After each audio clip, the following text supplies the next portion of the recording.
নমস্কার। শুরু করছি আজকের আলোচনা। শ্রীরামকৃষ্ণ জীবন। সবার উপরে মানুষ সত্য, তাহার উপরে নাই।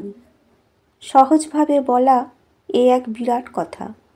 মানুষই সব, তাকে বাদ দিয়ে এই বিশ্বের ধারণা অর্থহীন, অচল। এমনকি ঈশ্বর ভাবনার প্রকাশ মানুষের জীবন ভাবনা দিয়েই ব্যক্ত হয়। মানুষ তার ইন্দ্রিয় দিয়েই ঈশ্বরকে উপলব্ধি করে। ইন্দ্রিয়গোচর জগতে প্রতিষ্ঠিত হয় ঈশ্বরের মাধুর্য, তাঁর মহিমা, তাঁর রুদ্রানন, আবার তাঁর দক্ষিণ মুখ। মানুষের আত্মানুভব ও আত্মজ্ঞানের আলোয় বিশ্ব চরাচরে উদ্ভাসিত হয়ে ওঠেন ঈশ্বর। মানুষ তাই বিনীত গর্বে বলতে দ্বিধা করে না, তাই তোমার আনন্দ আমার পর, তুমি তাই এসেছ নিচে, আমায় নইলে ত্রিভুবনেশ্বর, তোমার প্রেম হতো যে মিছে। গর্ব ঠিকই, তবে অহংকার নয়। আপন গরিমাকে মানুষ যেদিন বুঝতে শিখল, সেদিন থেকেই জীবনের পথে পথে তার জয়যাত্রা। সেই যাত্রা নিরন্তর, আজও অব্যাহত। নিজেকে কতভাবে আবিষ্কার করতে করতে মানুষ এগিয়ে চলেছে। নবযুগের সূচনা লগ্নে শ্রীরামকৃষ্ণ মানুষকে শুধু তার প্রাপ্য সম্মানই দিলেন না, তাকে নতুনভাবে সংজ্ঞায়িত করলেন। বললেন, মানুষ আর মানহুস, অর্থাৎ যে মানহুস সেই মানুষ। আত্মবোধ ও আত্মোপলব্ধি মনুষ্যত্বের অভিজ্ঞান। প্রতি মানুষের মধ্যেই নিহিত আছে আরেক মানুষ, তার দিব্য চিন্ময় সত্তা। শ্রীরামকৃষ্ণের এই মানুষ লোকায়ত সর্বলোকে ব্যাপ্ত। সে ধনী নির্ধন, পবিত্র অপবিত্র, ফর্সা কালো, সে সংসারী সন্ন্যাসী নরনারী, ভালো মন্দ, সে আনন্দিত পীড়িত, সুখী দুঃখী ইত্যাদি অনেক অনেক তার পরিচয়। জগৎ জুড়ে তার উপস্থিতি। তার এই বিবিধ বহিরঙ্গের পরিচয়টাই সবটুকু নয়। অন্তরঙ্গে সে স্বরূপত ভগবান, ঈশ্বর শিব, তারই ভিতরে ঈশ্বরের লীলা। শ্রীরামকৃষ্ণ মানুষের সেই অন্তর্লোকের মহিমাকে প্রতিষ্ঠা দিলেন।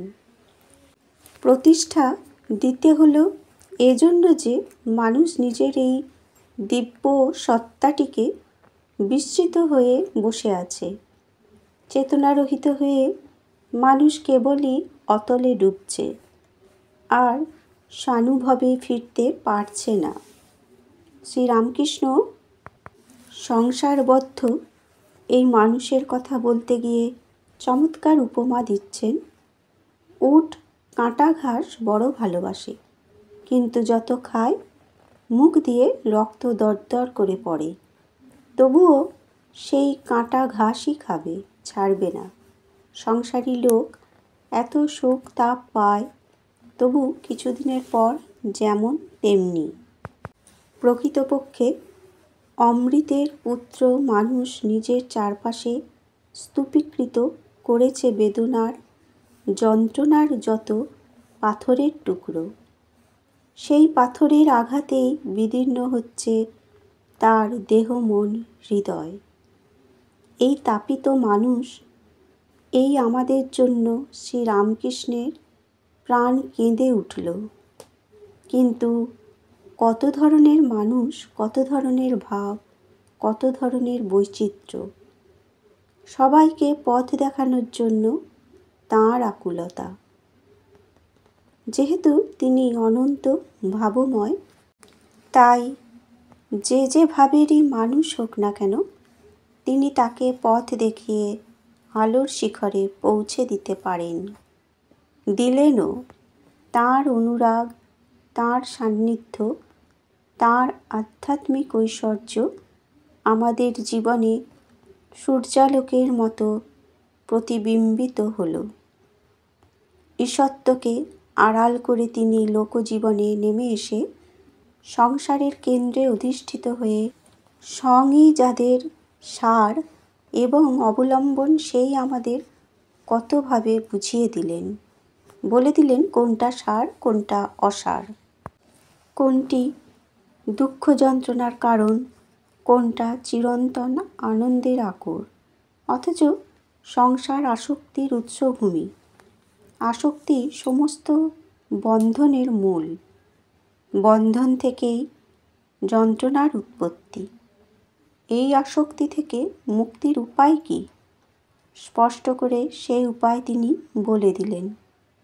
তাই জন্যই সাধন ভজন, তাকে যত চিন্তা করবে ততই সংসারের সামান্য ভোগের জিনিসে আসক্তি কমবে।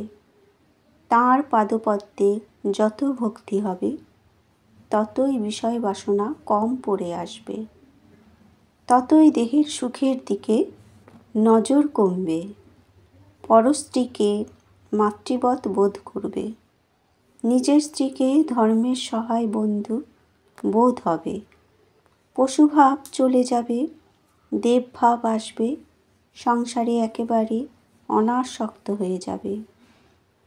তখন সংসারে যদিও থাকো, জীবন মুক্ত হয়ে বেড়াবে। শুধু এসব কথা বলেই তিনি দায় সারেননি, নিজে করে দেখিয়েছেন।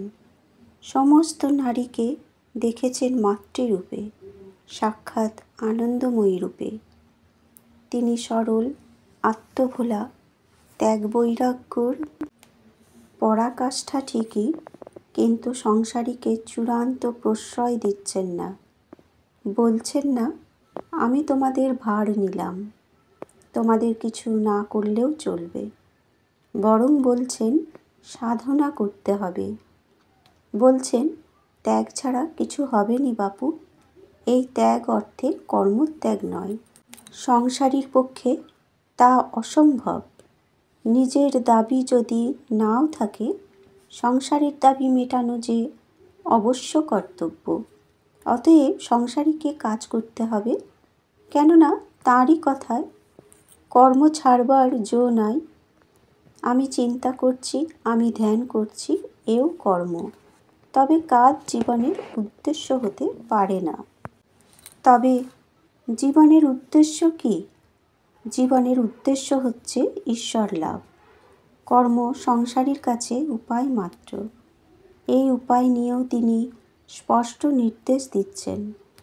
সংসারী কখনো সব কাজ ত্যাগ করবে না। ঈশ্বর চিন্তা, তাঁর নাম গুণগান, নিত্যকর্ম এসব করতে হবে।